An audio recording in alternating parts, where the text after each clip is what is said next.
Hello guys, welcome again. चलिए बात करते हैं निफ्टी के स्ट्रक्चर की।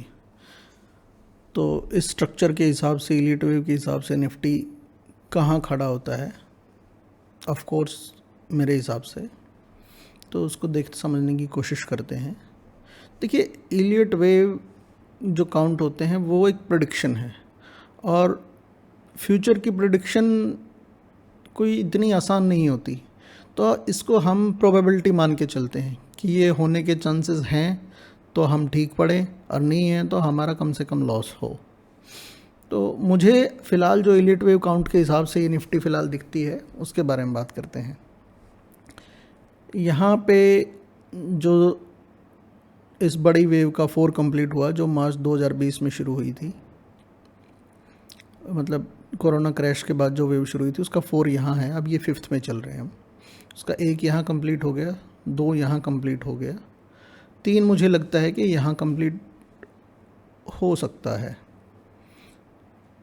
और अगर ये 3 यहाँ कंप्लीट है और हम इस स्ट्रक्चर को कैरी ऑन करते हैं नीचे की तरफ, जो कि इस लो या इसके आसपास आता है, तो ये फिर ए, बी और सी का काउंट बनेगा मेरे हिसाब से। मैं इसको तभी तक वैलिड मान रहा हूँ जब तक ये जो ट्रेंड लाइन है इसको ये सस्टेन करता है, यानी कि 19,000 के लेवल को अगर नहीं तोड़ता है, अगर ज़्यादा से ज़्यादा कुछ भी हो जाए तो ये इस पिछली इसके नीचे नहीं आना चाहिए। 18,890 या जो भी हाई है 18,887.60। तो इसको लेके अगर ये वापस चलता है यहाँ पे, तो जो भी स्ट्रक्चर बनेगा उसके हिसाब से हम फिर 5th वेव की तैयारी करेंगे।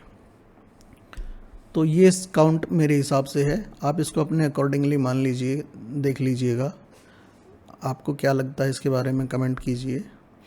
और अगर ये 19,000 या 18,888 का लेवल बच जाता है तो हम फिर हो सकता है कि 21,000 की तरफ या नई हाइज तो एटलीस्ट बना ही देंगे। वो स्ट्रक्चर पर डिपेंड करेगा कि अगर ये 4th कंप्लीट यहाँ होती है तो हम 5th में देखते हैं 1-2 के बाद जब मूव मिलेगा स्मॉलर टाइम फ्रेम पे तो हम 5th पे जाएंगे। और इसी के हिसाब से अगर बैंक निफ्टी की बात करें उसका स्ट्रक्चर क्या है तो वो भी देख लेते हैं। बैंक निफ्टी में ये 4th वेव यहाँ है, और 2-4 ट्रेंड लाइन को अगर हम देखते हैं तो फिर ये देखिए, ये 1, ये 2, 3 मुझे लग रहा है कि यहाँ कंप्लीट हो रहा है। उसके बाद ये ए बन चुका है, ये बी बन चुका है, और हम सी के लिए इस ट्रेंड लाइन के आसपास आ सकते हैं जो कि अराउंड 42,000 है। देखिए, अगर ये यहाँ पे आके सपोर्ट लेता है, रुकता है और फिर 5th की तरफ चलता है, तो ये जो डबल टॉप का टारगेट है 40,800 के आसपास, इसके चक्कर में यहाँ बहुत सारे लोग ट्रैप हो सकते हैं कि ये सी कंप्लीट करके और वापस 5th की तरफ चल पड़े और लोग हेड एंड शोल्डर के टारगेट का इंतज़ार करते रह जाएं। सॉरी, डबल टॉप के टारगेट का, नॉट हेड एंड शोल्डर। तो इसका यहाँ पे इस ट्रेंड लाइन के आसपास, यानी कि 42,000 के आसपास जैसे ही बैंक निफ्टी अपना टारगेट कंप्लीट करती है 4th वेव का, जो कि 19,100 के आसपास, मोटा मोटा 19,000 के आसपास बनेगा, वहाँ से जैसे ही रिवर्सल लेता है तो बैंक निफ्टी की करेक्शन तकरीबन वहीं पे अपने को कंप्लीट माननी चाहिए। तो यहाँ आती है नहीं आती है वो डिपेंड करेगा निफ्टी के करेक्शन के अकॉर्डिंग, वो कहाँ कितना नीचे की तरफ है। अगर ये यहाँ रुक जाती है, 4 कंप्लीट करती है और फिर 5th के लिए चलती है, तो जैसे ही अपना वो जो हायर काउंट है,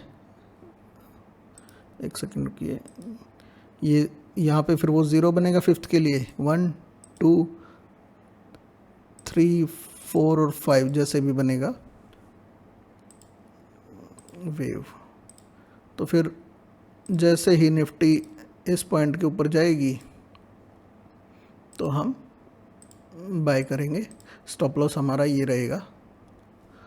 तो इस स्ट्रक्चर के हिसाब से आप फ्यूचर निफ्टी की प्रेडिक्शन देख सकते हैं। लेकिन फिर मैं कह रहा हूँ कि ये प्रेडिक्शन है, और प्रेडिक्शन वैसे ही है जैसे आप किसी और के फ्यूचर की या अपने फ्यूचर की या मैं किसी और के फ्यूचर की करूँ। तो ये प्रोबेबिलिटी है, यहाँ 50-50 चांस मान के चलिए। और जब तक वो निफ्टी का जो मैंने सपोर्ट लेवल बताया है उसको वो सस्टेन नहीं करता, तब तक तो इसको कैंसिल मान के चलिए। अगर उसको सस्टेन करके पॉजिटिव का स्ट्रक्चर बनाता है 1-2 में, तो फिर हम इस हिसाब से ट्रेड लेंगे। आप बाकी अपने हिसाब से देख लीजिए, आप जिससे पूछते हैं, जिसको फॉलो करते हैं, उससे बात करिए। मुझे ये स्ट्रक्चर ऐसा ही लगता है। Thank you, have a nice day.